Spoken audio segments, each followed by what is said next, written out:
जिक्र माफिया अतीक अहमद की पत्नी शाइस्ता परवीन का, क्योंकि तलाश शाइस्ता की लगातार चल रही है।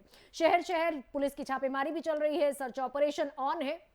इसके अलावा न सिर्फ प्रयागराज में बल्कि प्रयागराज से लेकर कौशाम्बी तक कोना कोना पुलिस छान रही है। कई टीमें बनाई गई हैं और लगभग 200 से ज्यादा घरों की तलाशी इस दरमियान ली जा चुकी है। लेकिन सबसे बड़ा सवाल बना हुआ है कि शाइस्ता परवीन है कहां। तमाम जो एसआईटी की टीम, माफ कीजिएगा एसटीएफ की टीमें, वो शाइस्ता परवीन को तलाश रही हैं, गुड्डू मुस्लिम को तलाश रही हैं, लेकिन अभी इनके बारे में कोई जानकारी पुख्ता तौर पर है नहीं।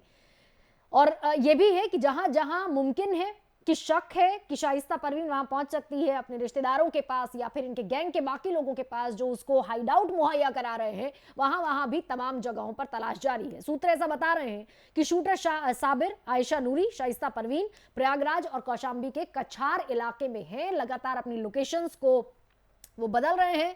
आयशा और शाइस्ता के साथ और भी कई महिलाएं हैं जो बुर्का पहनकर उसके साथ रहती हैं। उत्तर प्रदेश एसटीएफ शाइस्ता को बड़ा खतरा भी बता रही है। मोस्ट वांटेड लिस्ट में भी उसका नाम है।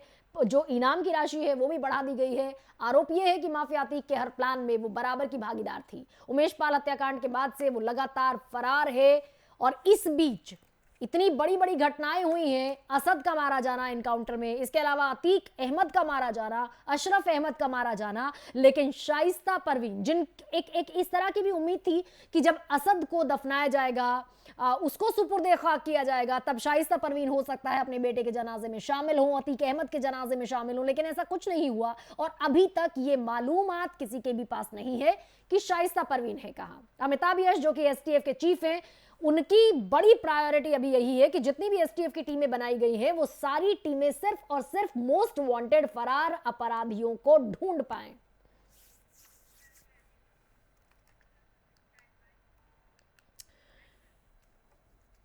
तो बड़ा सवाल जहन में आता है कि बेटे की मौत, पति की मौत और एक तरीके से देवर की मौत, लेकिन सरेंडर शाइस्ता परवीन क्यों नहीं कर रही है। उमेश पाल हत्याकांड से जुड़े हुए जितने भी लोग पुलिस की गिरफ्त में आए हैं वो मारे गए हैं। शाइस्ता पुलिस पर भरोसा नहीं कर रही है। अशरफ की हत्या के बाद वो घर की सबसे बड़ी भी है, 4 बेटों को संभालने की भी जिम्मेदारी उसके ऊपर है, इसीलिए हो सकता है कि वो कोई खतरा मोल नहीं लेना चाहती। ये तमाम वो जानकारियां हैं, ये तमाम वो सवाल हैं जो अभी बने हुए हैं। उमेश पाल हत्याकांड से जुड़े हुए जितने भी लोग पुलिस की गिरफ्त में आए हैं वो मारे गए हैं। शाइस्ता कहां है, ये सवाल का जवाब किसी के पास नहीं है। और वो क्यों सरेंडर नहीं कर रही है, दरअसल पुलिस सूत्र तो ऐसा भी बता रहे हैं कि शाइस्ता शूटर गुड्डू मुस्लिम के साथ है और उसी के दबाव की वजह से वो आत्मसमर्पण, सरेंडर नहीं कर पा रही है। क्योंकि अगर वो सरेंडर करती है तो उसके ठीक बाद गुड्डू मुस्लिम भी पकड़ा जाएगा।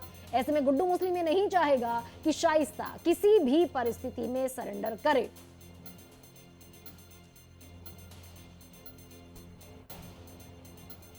और यह भी तय है कि अतीक के बाद उसके सारे काले कारनामों की जानकारी उसकी पत्नी शाइस्ता को है। अतीक के बहुत सारे बिल्डर्स के साथ, बड़े बिजनेसमैन के साथ एक तरह के व्यापारिक ताल्लुकात थे। इन लोगों ने अतीक के काले धन को अपनी कंपनीज में भी लगाया। कुछ सफेदपोश लोग भी हैं जो अपना राज खुलने के डर से अतीक की हत्या करवा सकते हैं। शाइस्ता को डर है कि अगर वो सरेंडर करती है तो उसकी जान को भी खतरा हो सकता है। तो लेडी डॉन शाइस्ता परवीन इस समय एसटीएफ के लिए, तमाम सुरक्षा एजेंसियों के लिए सिरदर्द भी है, चुनौती भी है और सबसे बड़ा टास्क इस समय नजर आ रही है। सियासी सफर कैसा रहा ये देख लीजिए। उमेश पाल मर्डर केस के बाद से ही शाइस्ता फरार है। उम्मीद ये थी अभी हाल फिलहाल में कि वो मेयर का चुनाव लड़ सकती है। सितंबर 2021 में ओवैसी की पार्टी एआईएमआईएम को भी उसने ज्वाइन किया था। 23 में फिर एआईएमआईएम छोड़ी और बीएसपी ज्वाइन की। और जैसा मैंने कहा कि इस बीच खबर थी कि मायावती उसे टिकट दे सकती हैं मेयर का चुनाव लड़ने के लिए। बाद में फिर मायावती स्वयं सामने आई और एक तरीके से मेयर के टिकट को भी खारिज करते हुए उन्होंने अपनी बात रखी कि हम शाइस्ता परवीन को टिकट नहीं देंगे। तो ये पूरा सियासी सफर है शाइस्ता परवीन का। तो अतीक का सिर्फ नहीं बल्कि शाइस्ता का भी एक सियासी इतिहास है। लेकिन ये लेडी डॉन है कहा, यह अभी सिरदर्द है। यह प्रश्न अभी सबके जहन में सबसे बड़ा सवाल है।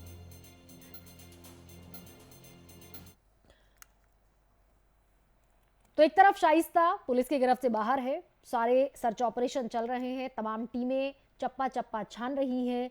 लेकिन दूसरी तरफ उमेश पाल मर्डर केस के बाद से ही गुड्डू मुस्लिम भी फरार है। ये शख्स भी अपनी लोकेशन बदल रहा है। इसे हत्याकांड का मास्टरमाइंड माना जाता है। गुड्डू मुस्लिम और अतीक और अशरफ की हत्या के समय भी आखिरी नाम यही था जो उनकी जबान पर था। गुड्डू का नाम लिया जा रहा था। आपको याद होगा, आपने अगर वो वीडियो देखी हो तो गोली चलने से ठीक पहले उनकी जबान पर गुड्डू मुस्लिम का नाम था। अब जाहिर सी बात है कि गुड्डू मुस्लिम पर शक की सुई थोड़ा सा और घूम गई है, आधार थोड़ा और पुख्ता हो गया है। माना यह जा रहा है कि गुड्डू मुस्लिम वो राजदार है जिसे उमेश पाल हत्याकांड के साथ साथ अतीक अहमद गैंग की सबसे बड़ी जानकारियां और सारी जानकारियां हैं। लेकिन है कहां? शाइस्ता परवीन कहाँ है? साबिर कहाँ है? गुड्डू मुस्लिम क्या कहाँ है? ये एसटीएफ के लिए फिलहाल त्रिकोण एंगल बन रहा है और सवाल दर सवाल अब लगातार बढ़ते जा रहे हैं।